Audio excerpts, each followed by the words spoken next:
Welcome. In the 1970s, America had a new kind of killer. Men who murdered strangers for no clear reason. No motive, no pattern, no way to predict who they'd kill next. The FBI had no idea how to stop them, so one agent did something nobody had tried before. He sat down with serial killers and asked them how they think. Back then, criminal investigations were reactive. A body was found. Police collected evidence, then hoped for a suspect. But John Douglas believed something else. What if the crime scene itself could reveal the killer's psychology? The way the body was positioned, the level of violence, the things taken from the victim. None of it was random. To Douglas, every murder scene was a conversation. The killer was telling you who he was. You just had to learn how to listen. So Douglas and FBI agent Robert Ressler started visiting prisons across America. Not to get confessions, to study monsters. They interviewed men like Edmund Kemper, a giant, intelligent killer who murdered young women, dismembered their bodies, and eventually killed his own mother.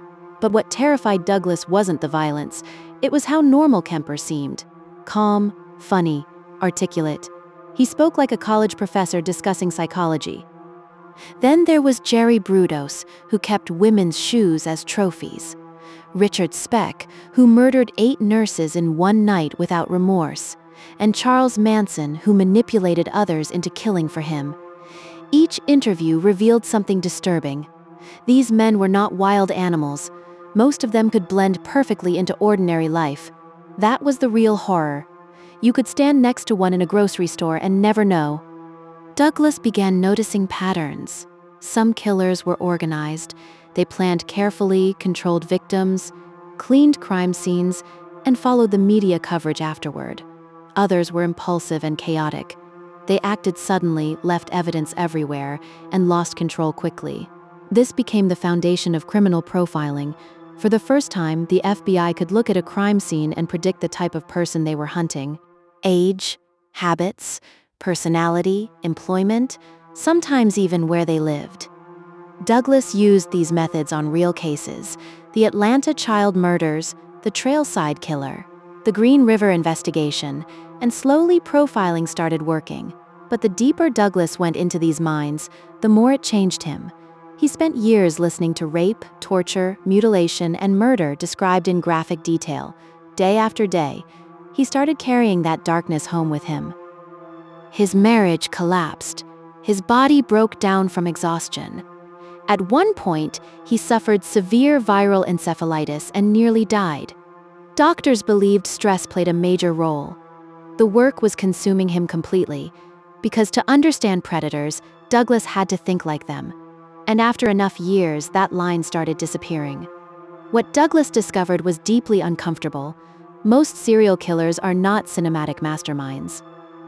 They are damaged, obsessive, narcissistic people driven by fantasy, humiliation, and the need for control. Many had histories of abuse, isolation, or trauma, but understanding them did not make them less horrifying. If anything, it made them worse, because monsters are easier to fear when they look inhuman. Douglas learned that many of them looked completely ordinary. Mindhunter is not really about serial killers. It's about what happens when someone spends too long staring into evil. John Douglas helped create modern criminal profiling. His work changed the FBI forever, but every interview, every crime scene, every killer left something behind inside him. He learned how serial killers think. The terrifying part is how often they think like normal people. Please like and subscribe for more short summaries.